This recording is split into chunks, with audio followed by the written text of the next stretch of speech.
Welcome to another virtual pre-recorded edition of Perspectives from WFSU Public Media. I'm Tom Flanigan, and this program is being facilitated by the ubiquitous Zoom platform the afternoon of Tuesday, April 28th. That's why we can't take calls, but we are connecting with some of the nonprofit sector leaders of this community.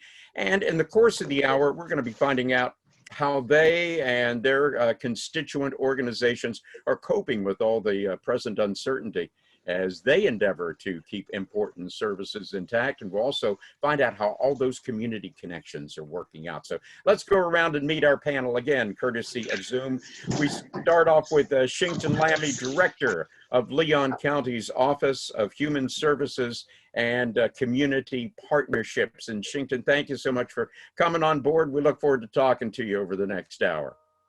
Thank you for having me. I had to change rooms because I was having some internet connections in there. So this works better. The challenges of modern technology, it's a wonderful thing. But thanks, Shington. Oh, yeah.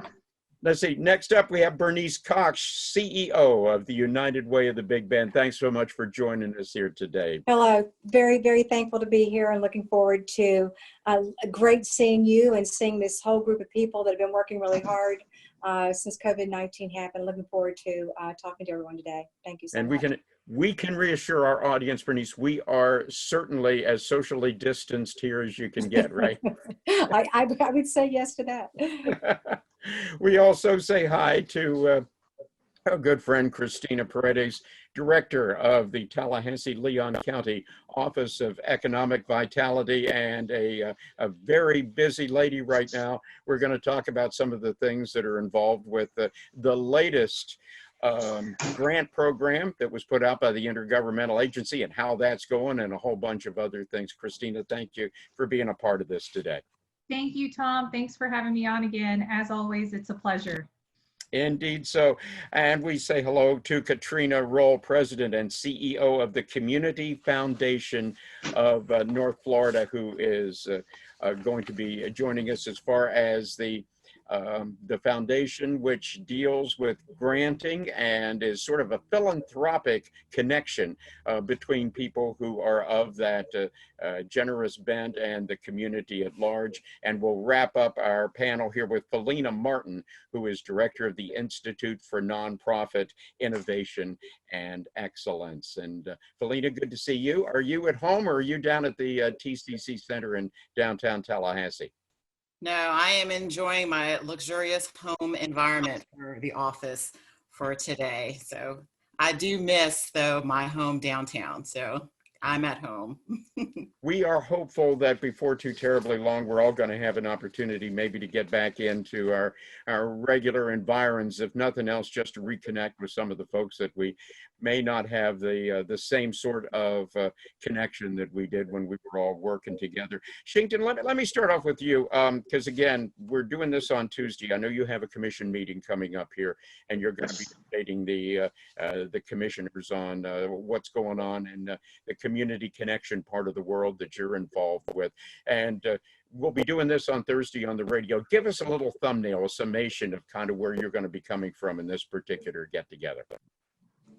Well, what I get the pleasure of talking about today on Perspective is the work that we've been doing in close partnerships with our partners at the city on our local homeless COVID-19 task force that I proudly serve on, and has become the foundation for the planning and coordination of the needs of our homeless service providers to ensure that they have the resources to implement some of the CDC guidelines that came out that will prevent the spread and outbreak of COVID-19 in their facilities. Let me start off by saying this, which is the best news ever that we have right now, is that, and I'll knock on the wood, is that we have had 0 cases of COVID-19 in our homeless shelters, which is very important because that is a very vulnerable population. But in partnership with the city, with the Big Bend Continuum of Care, the Health Department and Emergency Management, every 2 weeks for the last 7 weeks, we've been holding conference calls to address the needs of the Kearney Center, the Big Bend Homeless Coalition as a Hope Community Capital City Youth Services that runs our youth service, youth shelter and refuge house. So that has been something that we've been working very closely on to address their needs. We wanted to make mention of the fact that the Kearney Center is closed to residents right now, and that the population has been sort of parceled out into various apartments and I think a couple hotels in town. Although the services that the Kearney Center is known for, as far as food service and medical, that sort of thing, is still being provided to those folks, right? That is correct, Tom. They are still providing those resources to those individuals that are at the hotels and the apartments that they have taken them to. And so what happens now is they're working in partnership with 211 Big Bend to provide assistance to those individuals who are seeking shelter and who are homeless. And that also is a larger, I think, budgetary hit on the county. The figure I heard was close to $250,000 extra that it's going to take just for the month of April to maintain that population out in town rather than being congregate at the Kearney Centers. That's something else we can circle back around and talk about. Berneice Cox, give us an update here on the United Way of the Big Bend and the agencies that you folks are connected with. What's the current situation with you? Well, I would say the current situation, as you know, COVID-19, I think it's been someone said 48 days ago, the first case hit our Leon County, Tallahassee area. And as you know, United Way is in the Big Bend area.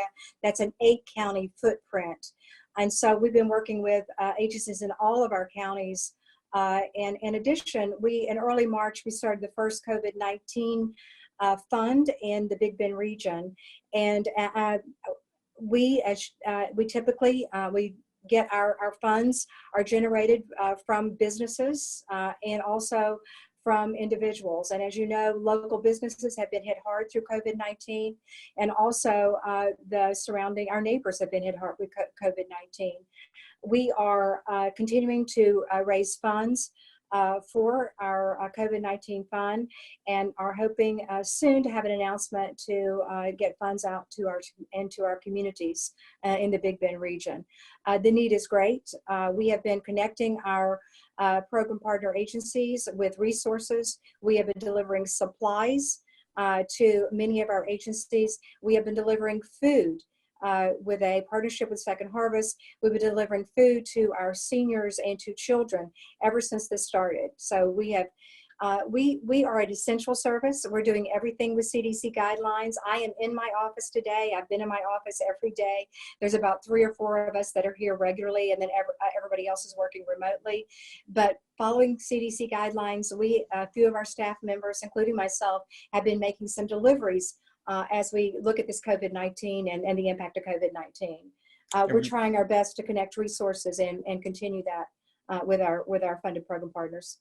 You mentioned Second Harvest to the Big Bend, and we just got a schedule emailed to us from Monique Ellsworth, the CEO of that organization, saying that they're going to be continuing to be aggressive in getting out into the community and making those food distributions going forward. They're up around, what, 1,500, 1,600 families at each distribution now, I think, Berneice.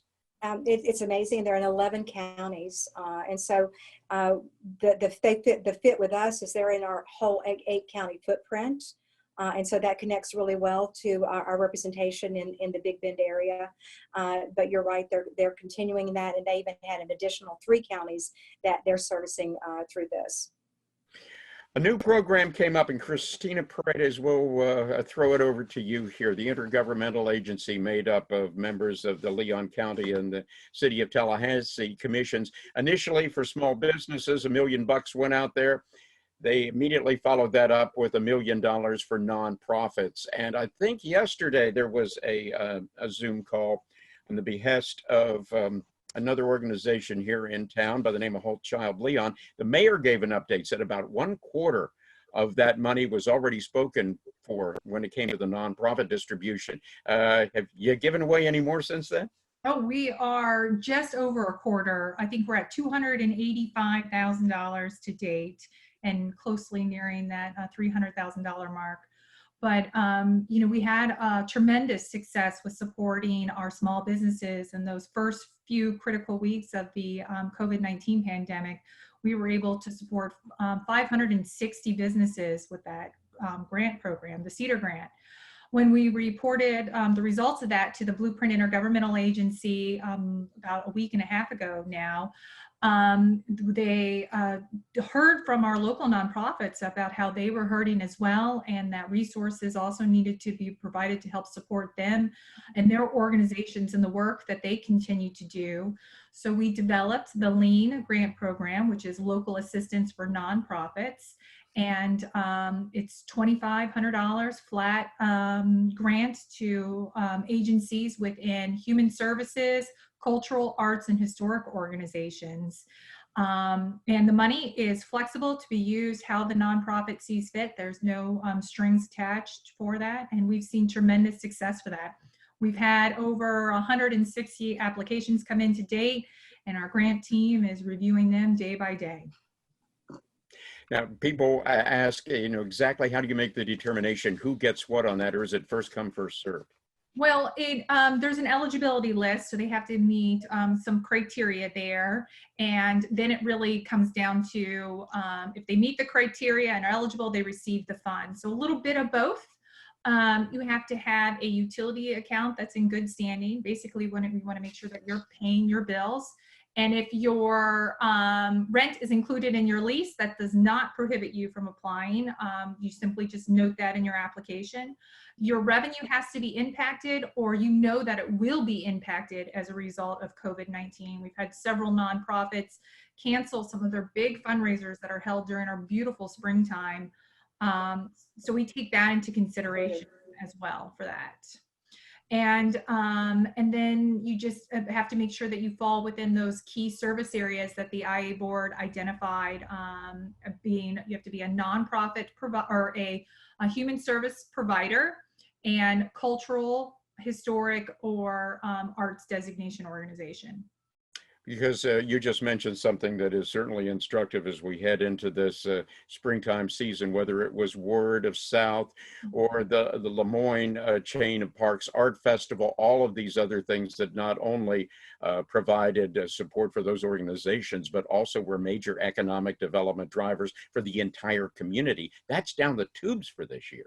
Absolutely, and those are some of my favorite events I spent all year getting ready for, and you know, we really all look forward to that, and it brings in a lot of visitors, and it's a huge impact to our community, especially during the springtime. So it's impacted economic development and tourism, and you know, we just want to continue to support those organizations that support us too. Thank you. Felina Martin, I think a lot of folks may not be totally familiar with what exactly the Institute for Nonprofit Innovation and Excellence is. So before we get an update from you, what exactly is the organization? How does it work? Sure. For INIE, to be short with the name, we are in charge of strengthening the impact and the capacity of the nonprofit sector. And we do that, Tom, through education, collaboration, and advocacy. And needless to say, we have our work cut out for us right now in the midst of COVID-19, ensuring that on the other side of this pandemic, that we are able to retain as many of our nonprofit businesses in our community as possible. And with the plethora of information that we do provide, education is at the forefront of what we offer to the nonprofit sector. So we are very strong in making sure that nonprofit leaders have the resources that they need, and then ensuring that their team is also well equipped with information that they need so that they continue to operate and be sustainable. It is very tough to run any kind of an enterprise, but when you are dependent, as so many nonprofits are, on the largesse of the community at large, and you may not have the wherewithal to mount major fundraising drives, that makes it doubly difficult. Do you provide any of those kinds of counseling that, you know, when you are out and scrambling for dollars, here's some things to help you in that pursuit, or is that part of the role that you play? Most definitely, Tom, and it's really great to see, I mean, everyone's faces participating, because Yes, it's reaching out to all of them independently and advocating for the sector and pulling together as many resources as we can to support the needs of the nonprofits. And it's not just financially, Tom. You can imagine education itself and knowledge itself is very powerful.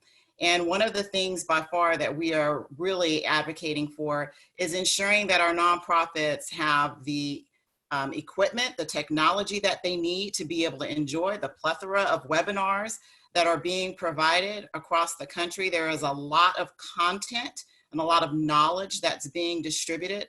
But if you happen to be a very small base grassroots nonprofit organization that does not have access to a laptop that you can conveniently bring home and work remotely, then that really just exacerbates the problem and the challenge of learning. But by far, we really try to get as many players involved to provide resources to help our nonprofits. When we're talking about financially, so yes, it's not just the players that are participating in the call today, but by far we look outside of that, whether it's government or even national grants and national funding, Tom, is particularly of interest. So in February, INIE launched the Revenue Research Center. Who knew? The timing of that launch, we thought it was something that was already needed, but we have seen a 200% increase in the numbers of our members who are reaching out for the services from our Revenue Research Center. What we have done is eliminated one of the barriers, Tom, of finding time to research grants.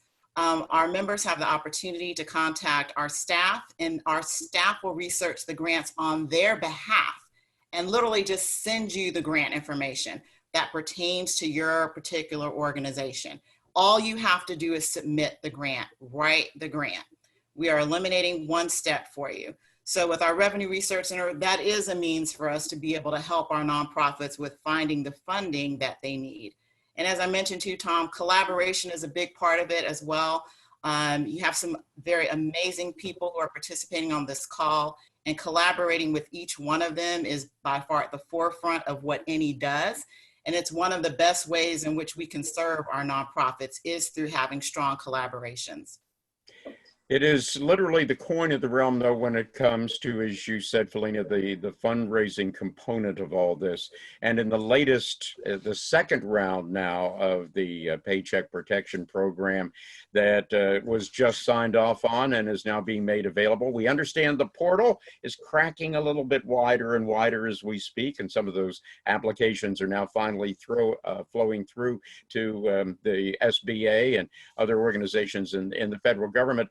Shington, Lamy, that also means places like Leon County and the city of Tallahassee may be in line for some more federal money, since the federal government has kind of changed the figures when it comes to the population size of the communities that will be eligible for some of that federal money. So is that something else we're looking at here for Leon County? Absolutely. We're constantly monitoring to see what type of funding is coming through the federal, either through the CARES Act, the Family First Act, all those that have passed, even looking at the latest PPP legislation, because it's critical that we are able to, one, be able to provide to our providers, our human service partners, the resources that they need. We understand a lot of them don't have the capacity, so we're constantly sending them emails about some of the different grants that are available at the federal level, even sometimes the state level, so that way that they're aware, so that way they can tap into those dollars, and so they can continue to provide the services that is, at this point in our community, even more needed, right? With everything that's going on with not just the epidemic, but also with our economy. I'll add though, locally, there's other things that we're doing, adding in addition to the LEAN program, to what Cristina talked about, both the county and city, through our CHSP program, we actually made it easier for our partners to access those dollars that we already contract with them to. Typically with CHSP, we reimburse them for the dollars for the service that they provide. We're actually providing advances, higher advances that we typically do, at about 75% of their contracted amount, so that way they can get those dollars. We're giving them opportunity to take those dollars and utilize them for what they believe is critical to their organization, to the programs that they have right now. So it might have not been something that we initially contracted with you to do, but if you feel like you need it operationally to maintain what you're doing, to pay your staff, to deliver those services, be it food or Zoom type tutorials for underage kids or underprivileged kids, then we want you to be able to do that. And we're providing them that ability to do that now that we didn't have before. So access and education and all those and funding, which is critical to any organization, and especially our nonprofits and our human service partners, is something that we're constantly working with our partners to help ensure that they get those resources. Very good. But Berneice Cox, admittedly, there had to be really a wholesale refocusing of United Way of the Big Bend when the state employee campaign kind of went away, and you had to look at other ways of keeping the constituent agencies going and providing their needs, with probably, perhaps in this community, not as much as some of the other places that might have even less resources when it comes to income. But here in Tallahassee, you're going to be looking at probably a decrease in the amount of support coming to these agencies. So how do you get around that and maintain them and the services they provide? Well, I think I know that during Katrina Roll, I know she's now, we have her on today, and she's now leading the Community Foundation North Florida. I know that ended right before or at the time that she became our CEO, the statewide dollars. That was a million plus, and I guess when Katrina, when you get a chance to talk to Katrina shortly, she can add on to that. But that was $1 million plus to United Way, and that happened about 3 years ago, maybe 4 years ago, that we lost those funds. And we reacted accordingly, and of course have made sure that we really contacted our business community, stepped up in a big way. We initiated grants and filed for grants ourselves. And even during this, as you're talking about during this fund, like I said earlier, we were the first one in the Big Bend area to set up a COVID-19 fund to raise funds just for COVID-19 that were separate from our campaign. And so we stepped up immediately to do that. And I wanted to say that there's a heartfelt thank you to our families and even children that have given to that fund, and to our businesses who are struggling that are giving to that fund. We are just so thankful to, at times like this, the people that have stepped up and are being good community givers and are understanding the many needs and the needs that our United Way has as well. We, like you said, we're impacted as well, just like everyone that's on this call. We've all been impacted by COVID-19, either directly or indirectly. Well, Katrina Roll, since you were name-checked by Berneice, let's bring you in on this. And that was with love, by the way. That was with a lot of love. Absolutely, nothing but love. So Katrina, and again, for the benefit of folks who, the foundation works a little bit differently than some of the other organizations in that you do have, you take money, philanthropic money from contributors, and you make it possible for them to support the causes and the good work that they want to support, and you make it easy squeezy for them to do that. So it's not like you have to depend on running out and raising money every 6 months or so. You have that source. But what are you hearing back from the contributors? Do they get back with you and say, gee, I don't know if I'm going to be able to, maintain this next cycle, or how does that work? Well, many of them have their donor advised funds that some of them give or grant based on what's already in there and what's growing with investment. So it's not like they're required to contribute every year. There's no requirement to that regard. But what we are hearing, one of our Knight Foundation has a fund with us. And so they reached out, and we are one of 26 community foundations that they partner with to fulfill their charitable goals in the communities that the Knight brothers once had a paper. And they wanted to give some sort of COVID relief, both short-term and long-term. So half of the dollars that they want to go out into this community were for the immediate needs. those decisions will be made this week and dollars will be going out next week. And then the other half would be for long-term needs, and we'll pivot to that sometime maybe in the summer. But what we've also done, we have nonprofits that have endowment funds with us as well. Many of those nonprofits with endowment funds were set up by the United Way some years ago when Susie Bush Transu was the campaign chair. And they brought in Jimmy Buffett and they raised quite a bit of money, and they set up endowment funds for nonprofits who were then United Way agencies. In any event, we have the nonprofits. And so what we've done is we reached out to those nonprofits that have endowments with the Community Foundation to get an assessment of their short-term and anticipated long-term needs. We've communicated that to individuals who have funds with us to say, hey, here are folks who have endowments. They're really trying to grow these funds based on the long-term sustainability needs for their organizations. Take a look at these needs that they've identified, and we encourage you to support them. So we've been connecting the endowment agencies with the donors to facilitate giving as well, as you said, to make it as easy as possible.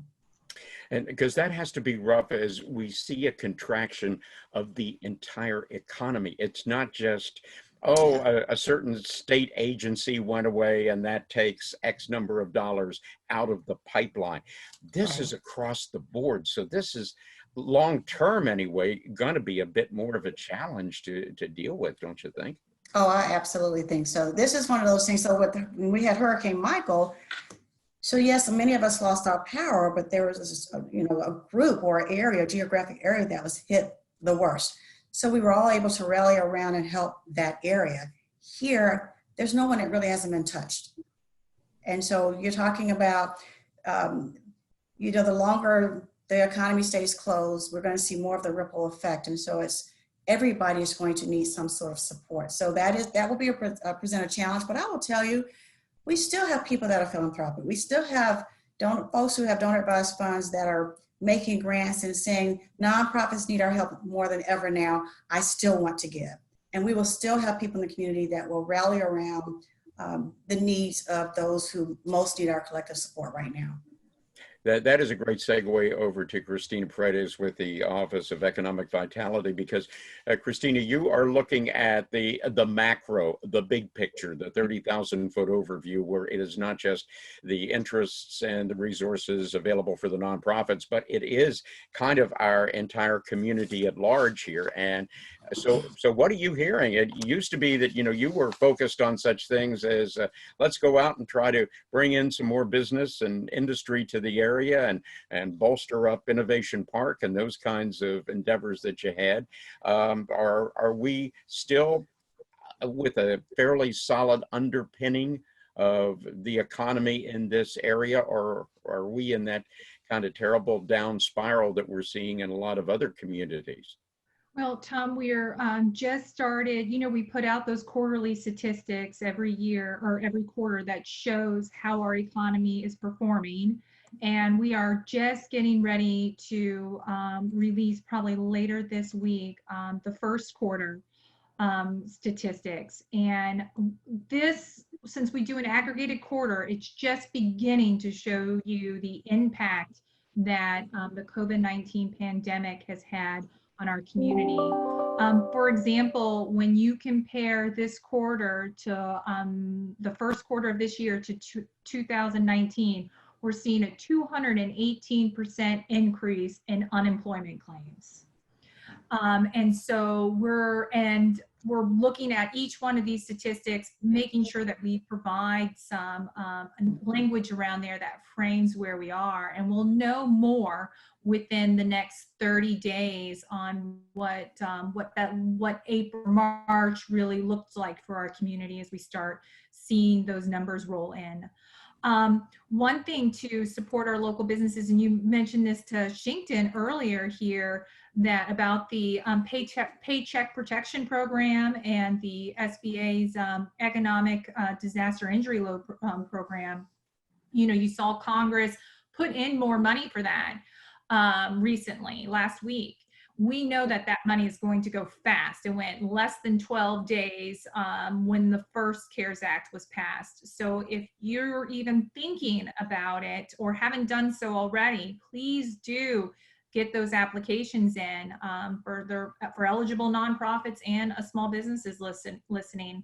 And if you need a list of providers for banks for the PPP program, we have that information available to you. But we expect that to go just as quickly as the first round of funding did. So get those applications in sooner than later. And kind of combining the love of our small businesses or unique small businesses that we have in here in our community and our nonprofits, we partnered with Swellcoin to launch the Pay It Forward initiative. And this allows you to safely support local businesses by purchasing a gift card and donating that to nonprofits to help support their organizational need. And you can get that information on Swellcoin, and you click on the Pay It Forward icon there. It's just a great opportunity to be able to support local businesses and nonprofits and bring those two together. Last week, they had initiated the program. I think there was just under 100 businesses participating, and we're starting to give over $500 in gift cards that we're seeing. So we're seeing a lot of really unique ways the way businesses are responding and our nonprofits are. We did a lot of work with restaurants and the registered meat. If you guys haven't tried those Dirty Dog sausages yet with a jalapeno and cheddar, amazing.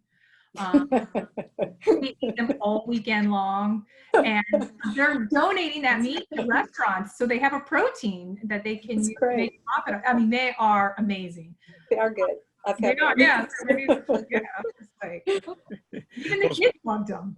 Especially with the potential, if not a meat shortage, at least it's going to be more expensive here because of what's going on out west. But you mentioned something, Cristina, that is great, and a shout out to Barbara Westcott and Swellcoin and what she's been doing to promote more local business appreciation.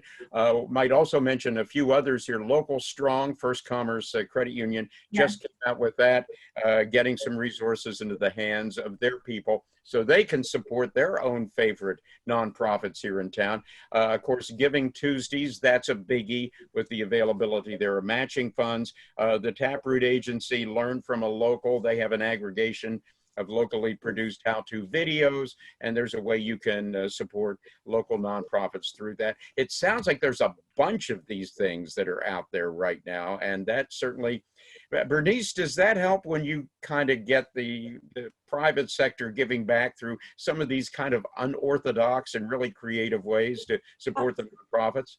Oh, it absolutely does. And what I've loved, I think if there's any time in the history of our community, it is a time where we really need to come together. And I'm seeing it across the board. And it's, it's a time that you don't want to point fingers, but you're pointing a finger, point at yourself and say, how can I help? And what can I do? And how can we be a community together? And I'm seeing us doing that. And I think I love seeing that. And to your point, Tom, the creativity that everyone is doing right now is just amazing.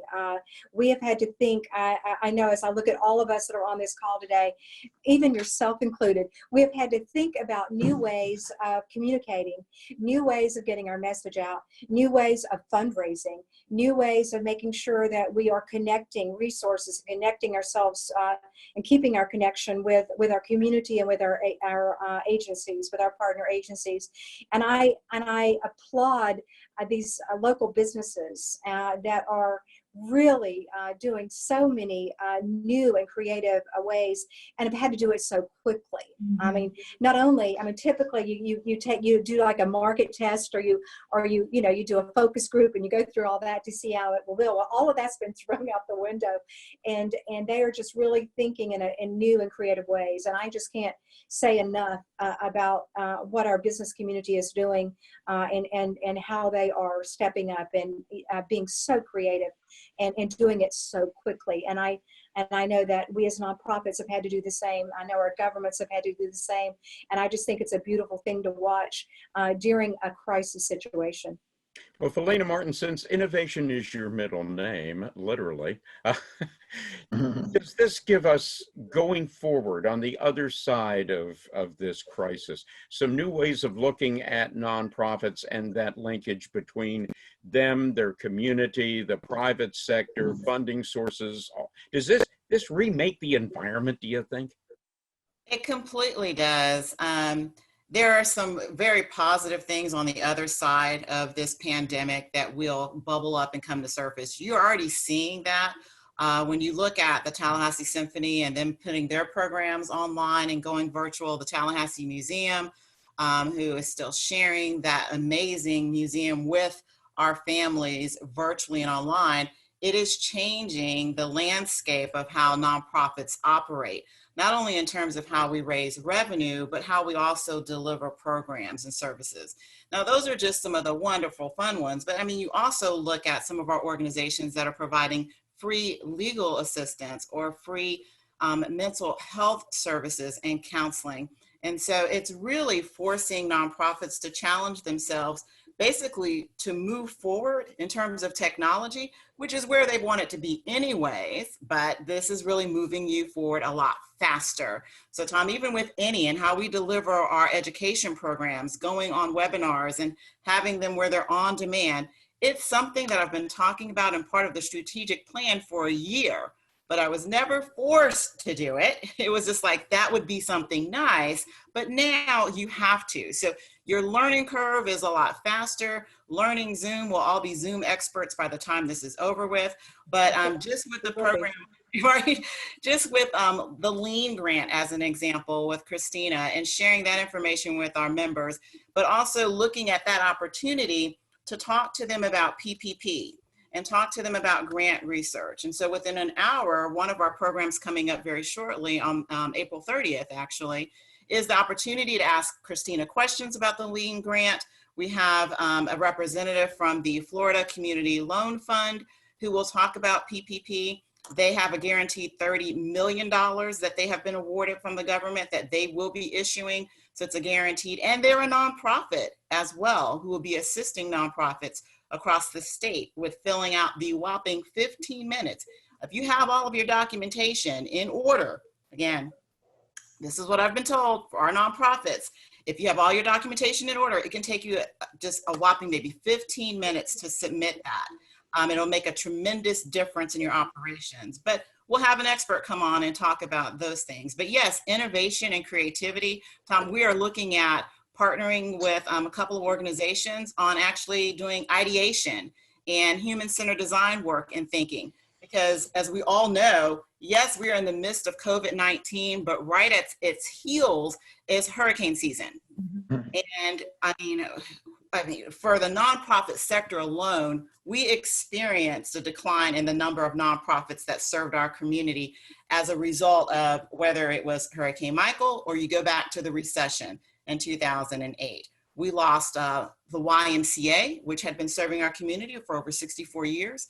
And I have one nonprofit, their 57 years of existence in our community is currently in jeopardy. So there are some tremendous ways of being innovative, but also collaborative to be able to work and continue serving the needs of our community, which are quite few. I mean, I appreciate the fact that our community recognizes the substantial $60 million impact that Springtime Tallahassee contributes to our economy. So not just a wonderful fun festival, but a major impact of money and revenue into our community. And nonprofits employ 1 in 10 jobs, Tom. 1 in 10 jobs are in the nonprofit sector in our community. We are a very giving community. And so we are doing our best to be very innovative how we retain those jobs within the nonprofit sector and being very creative and being able to supply all the information those nonprofits need to be on the other side of this pandemic.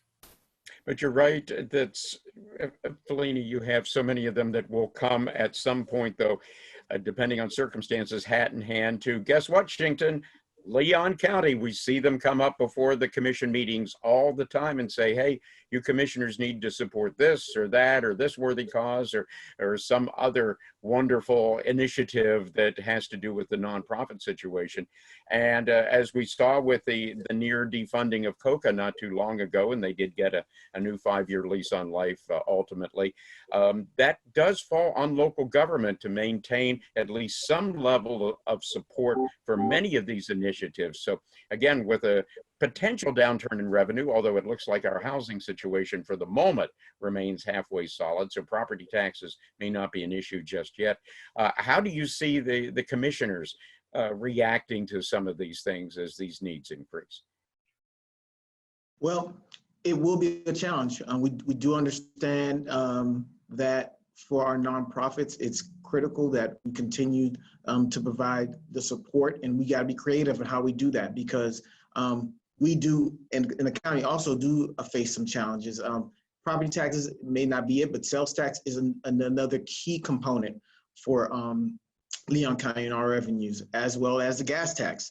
And I know everyone's kind of enjoyed the fact that, you know, gas has been low, but it's impacted our revenues. So so in that case, that there'll be things that we'll have to determine how we spend versus what we spend on, then that we did not anticipate with COVID-19 and the downturn in the economy. But beyond that, we'll continue to look for ways to continue to support our nonprofits, because we know now more than ever it's going to be so important what they do. Eventually, what the government has put in place as far as ensuring that people aren't evicted, that'll go away, and that'll be a need. Utilities will be a need. People will food banks will continue to see a high level of individuals and families utilizing their services. And we're aware of that. And so we'll have to be strategic. We'll have to be committed and work closely with all the partners, those here even on this Zoom call, and those who are not, like our partners over the city, to ensure that we're able to provide them resources, not just financially, but it can be technical, it can be different, it could be in kind or wherever it may be, whatever it may be, to ensure that they have the capability to provide those services. Because at the end of the day, they are the ones with the boots on the ground.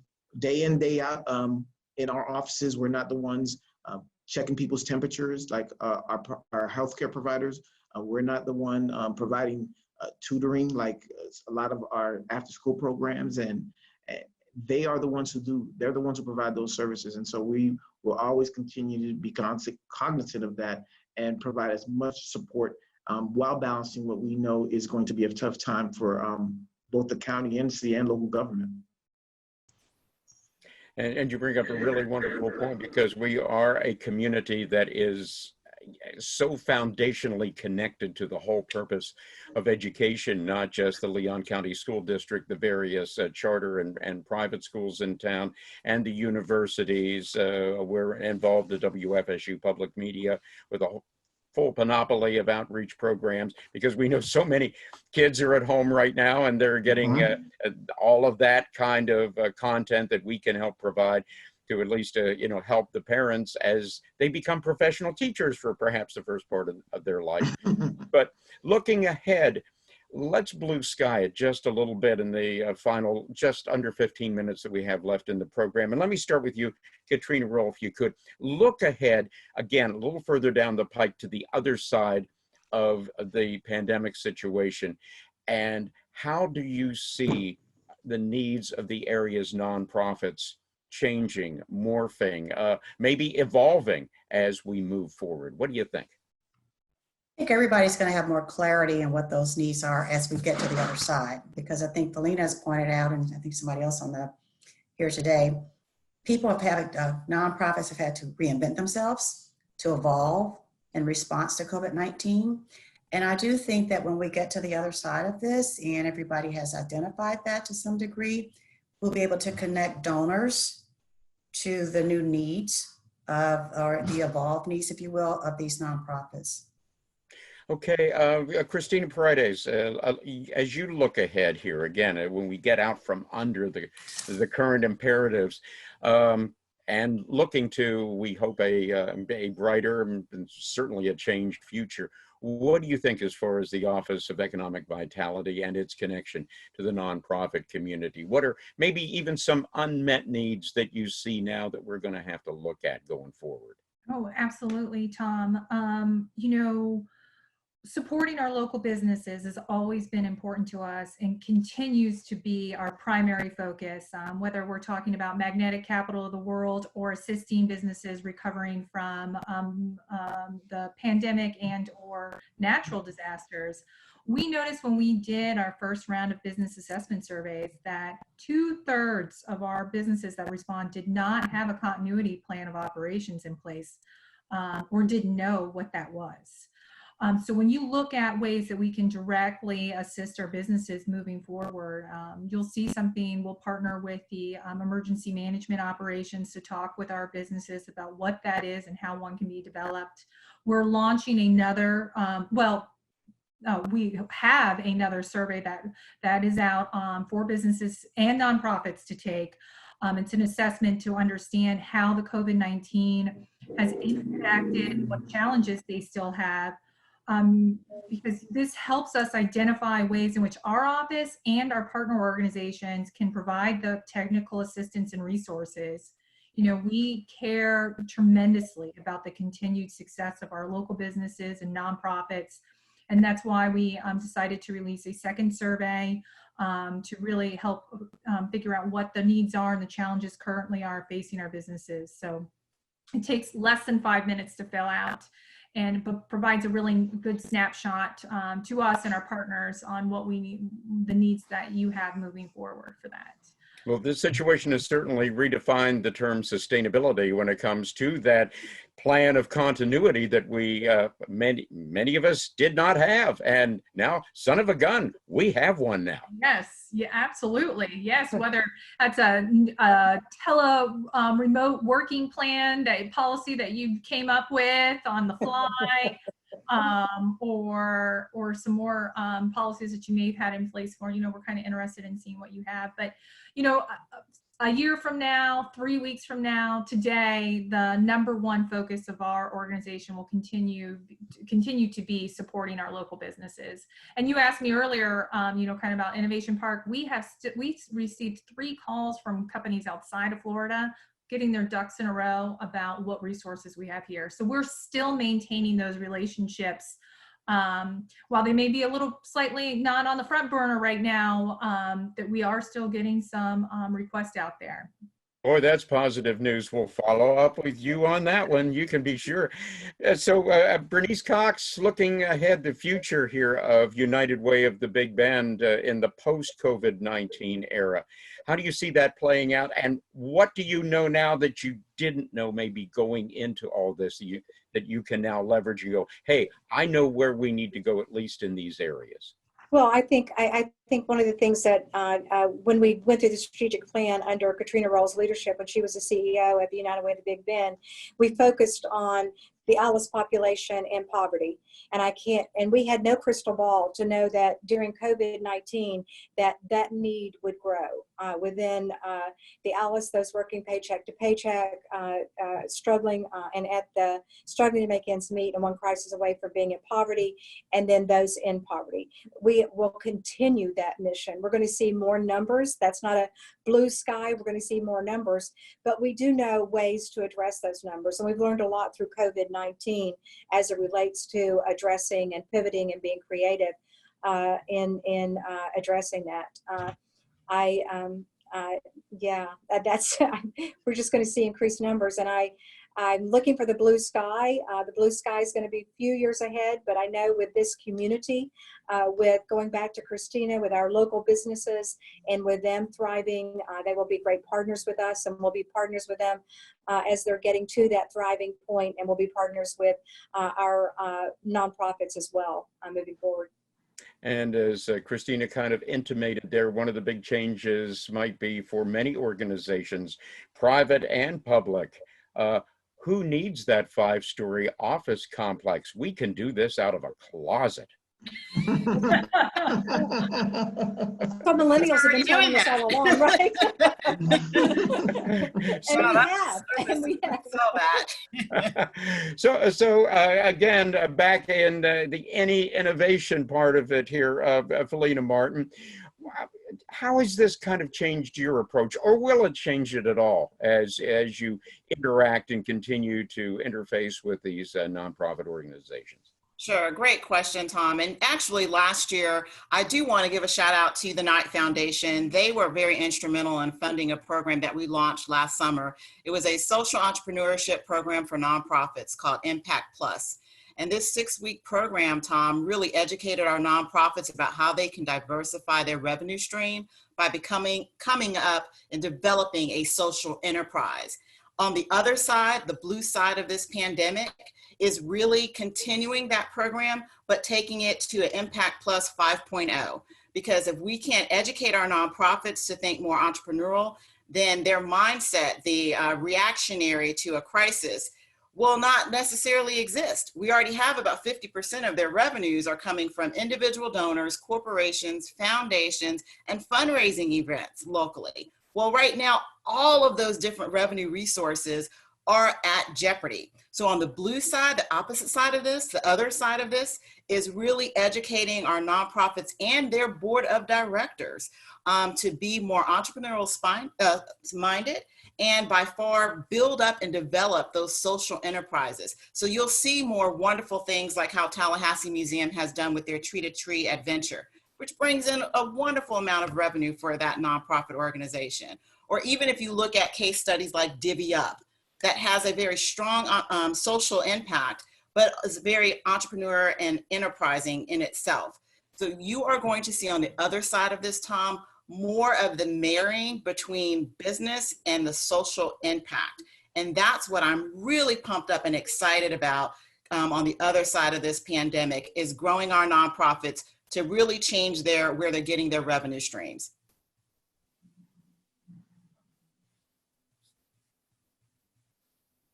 And Tom is frozen. Yes, he is. Tom is frozen. Tom is frozen. Let's give it a, oh, here he is. There he is. Okay, there we are. Okay, everybody froze. It says your internet connection is unstable. Well, that and a whole bunch of other things, but that's okay. Make that go. That's the message I was getting. That's why I had to move. Okay. The internet. That was because you said you didn't need the 5-story building. That was Yeah, I think I scared the network. That's probably what happened. But back to something that you just said, Felina, it reminds me of something that happened in the local private sector where you had a need and these folks met it. And that is some of our brewers, distillers, and even a biotech company who couldn't do their regular type of job. So they said, now what could we do to make a few extra dollars to get us through this situation? And what did they do? They started making hand sanitizer and doing a pretty darn good job of it too. So you talk about innovation and creativity and meeting that need. That's kind of where I guess Shington, Lamy, we have to go with our nonprofits as well to get them out there and not just dependent on a government grant or some type of other largesse from the public trough, but they may have to go out and scramble a little bit more on their own now. Well, yeah, but that's why we have Felina and INIE, and as well as partners over at UPHS with Amber Tynan to kind of help them continue to grow their capacity and their ability to look beyond the financial means of local government. But we'll always continue to let them know what resources there are available at the federal level. And then we'll also always encourage collaboration and coordination amongst our partners. If this is not the best time to do it, I don't know what is, because this is the time where we do need to cobble up what little dollars that we do have and see how we can really make that go the furthest to provide the needs for the needs in our community. Let's go around here, and while we're with you, Shington, we'll stay with you here. Any final thoughts that you have as we wrap up our very special virtual perspectives on the nonprofit situation and hopefully a brighter future for that sector here on Perspectives? Well, for me, I do want to take the opportunity to thank the nonprofits who are our partners in the area of human services. They're so important to everything that we do here in our Department of Office of Human Services and Community Partnership for the county, and especially those who in the our homeless service providers that's been I've been working very closely with through the task force to address those needs. And again, I'll have to say that the reason that right now there are no positive cases in our homeless community is a testament to the hard work that they do day in, day out in order to ensure that it's preventative in their facilities. They're moving people around, like you shared before. Kearney Center moved folks out of the Kearney Center itself and moved them into separate hotel rooms and apartments. So that way, that will reduce the spread or prevent the spread of COVID-19. Just this morning, I wanted to share this. Working with our emergency management division of Leon County, we delivered 120 N95 masks, 200 face shields, 196 bottles of hand sanitizers, 3,000 procedural masks, and 3,000 gloves to our homeless providers, so that way they can continue doing the good work that they're doing. And so again, I just want to continue to thank them and always show the appreciation that we have here in our department, as well as I know, and as a community, for the hard work that they do. Thanks, Shington. Final thoughts, Cristina Paredes. The Office of Economic Vitality is doing everything we can to support our small businesses and nonprofits. And if there's anything that our team can do to answer your questions regarding the lean grant to PP and the PPP program and the EDIL, please do give us a call. We're here to support you. Thank you, Cristina. Berneice Cox. The United Way of the Big Bend is 78 years strong. We've been here. We're needed more than ever. We're going nowhere. We're here to stay. With 78 years of strong experience in this community, with a strong infrastructure, we're here, and we'll be here through it all. Thanks, Berneice. Katrina Roll. I think when we get to the other side of this pandemic, I look forward to the collaborative partnerships and collaboratively telling the story of need of our community, and that how our nonprofits are coming together to address those needs. And again, as I've said earlier, connecting that information with donors, because we really do have a philanthropic community here. And I think that we will get to the other side and move forward in a progressive way, to Felina's point and to Shington's point. And to Felina, you get the last word. Well, thank you so much. Well, when you support the Institute for Nonprofit Innovation and Excellence, you are supporting all the nonprofits, the entire over 2,000 of them that are in our community. And so whatever you do to support the Institute, I will guarantee you that our focus is on sustaining our nonprofit sector so that they can continue to do the work that they need to do in our community, whether it's supporting us culturally or it's supporting those who are in dire need. We appreciate whatever support that you can provide, and now is needed more than ever. So thank you again, Tom, for putting this together and the opportunity. Absolutely. Thank you, Tom. This was Tom. great. Thank you, folks.